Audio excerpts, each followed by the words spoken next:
at wala ng ulan. Makakapasok na si RR sa school. Maganda na ang panahon.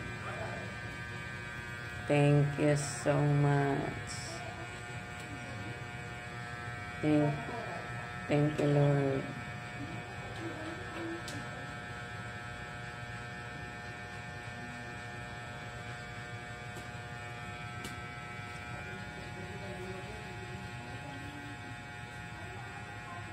Thank you, Lord. Ang ganda na ng panahon.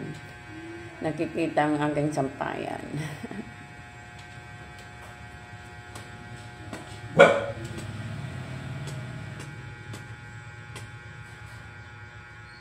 Maganda na yan pag may ano na yan dyan. Gagawin daw yan dyan ng gym, basketballan.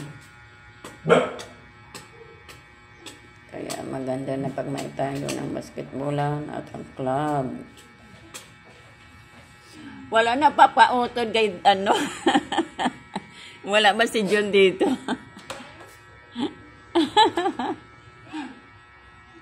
Thank you for watching my content. God bless Sila family.